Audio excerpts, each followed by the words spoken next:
Hello সবাইকে good morning. কেমন আছো তোমরা সবাই? সকাল সকাল ঘুম থেকে উঠে ফ্রেশ হয়েছি আর সামনেই এক্সাম, তার জন্য একটু বই নিয়ে বসেছিলাম। তারপরেই পড়া কমপ্লিট করে ভাবছিলাম যে সকালে কি খাওয়া যায়। সামহাও আজকে আমার খুব ব্রেড খেতে ইচ্ছা করছিল, তো ভাবলাম চলো আজকে নিজের ব্রেকফাস্টটা নিজেই একটু বানিয়ে নিই। তারপরেই ফ্রিজ খুলে দেখলাম যে ফ্রিজে একটা অলরেডি ব্রাউন ব্রেডের প্যাকেট রয়েছে, তো আজকে এটা দিয়ে কিছু একটা বানাবো। যে আমি 3টে ব্রেড নিয়েছি, দেখি এই 3টে ব্রেড দিয়ে কি করা যায়। পেঁয়াজ, লঙ্কা, সস, মেয়োনিজ এইসব দিয়ে আমি একটা ফিলিং বানিয়েছিলাম, তো সেটাই আমি একটু ব্রেডের ভেতরে দিয়ে দিয়েছি।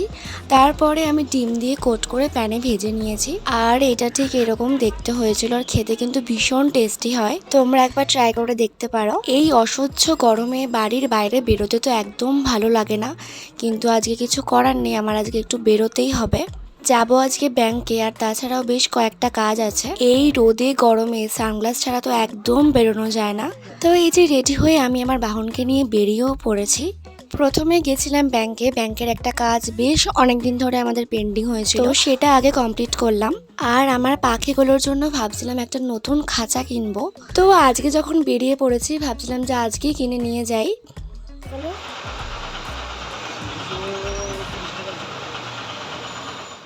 আর যা বীভৎস গরম পড়েছে, বারান্দায় লাগানোর জন্য আমাদের একটা ফ্যানের খুব দরকার ছিল, তো আজকে আমি সেটাই নিতে এসেছি।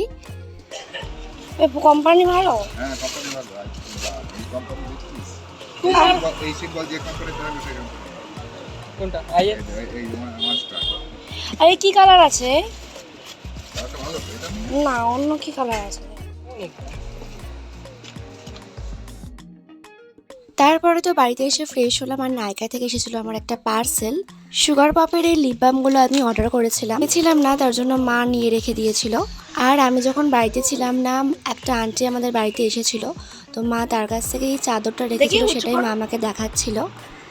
আর হেভি লাগছে চাদরটা। তারপরে দুপুরের খাওয়া দাওয়াটা করলাম, আর আজকে আমাদের মেনুতে ছিল হচ্ছে চিকেন। খাওয়া দাওয়া কমপ্লিট করে আমি একটা লম্বা ঘুম দিয়েছিলাম। ঘুম থেকে উঠে সন্ধ্যাবেলা একটু রেডি হয়েছি। আমাদের এখানেই এক জায়গায় মেলা হচ্ছে, তো ভাবলাম চলো সেখান থেকে একটু ঘুরে আসি। তো মা আর আমি দুজনেই রেডি হয়ে বেরিয়ে পড়েছি। আর এই যে মেলাতে পৌঁছেও তো মেলার ভেতরে প্রথমেই গিয়ে দেখলাম যে একদম সামনেই এই সমস্ত ছবিগুলো, সুন্দর সুন্দর ছবিগুলো ক্যানভাস করা রয়েছে, সবই কিন্তু হাতে আঁকা ছবি, আর যেগুলো দেখতে খুব সুন্দর লাগছিল। আর এটা ছিল একটা ফটোজেনিক প্লেস, যেখানে সবাই সেলফি তুলছিল, সবাই ছবি তুলছিল, কিন্তু এখানে ছবি তোলার মতো কোনো চান্সই আমি পাইনি। তো আর কি করা যাবে, তারপরে আমরা আস্তে আস্তে মেলার ভেতরে গেলাম। আর এই হলো সেই জিনিস যেটাকে দেখতে তো আমার খুব ভালো লাগে, কিন্তু এটাতে উঠতে আমি ভীষণ ভয় পাই। মনে হয় না এই জন্মে আমার আর নাগরদোল্লা চড়া হবে। তো যাই না, হ্যাঁ আরো দেখতেও চাই তো ঘুরতে ঘুরতেই একটা স্টল দেখতে পেলাম, যেখানে শান্তিনিকেতন সোনাঝুরি হাটের কিছু কিছু জিনিস এখানে ছিল। তার মধ্যে এই ব্যাগটা আমার বেশ পছন্দ হয়েছিল, তার সাথেই আরো অনেক কিছু ছিল। এই থেকে এই ব্যাগগুলো সুন্দর সাইডে।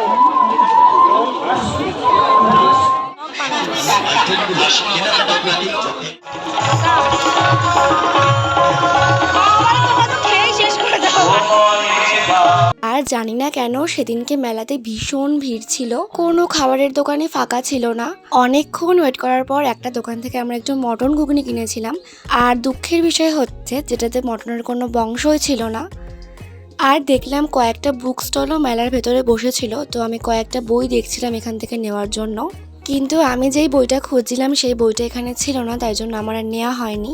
বাড়িতে ফেরার সময় মা এখান থেকে একটু বাদাম নিচ্ছিল।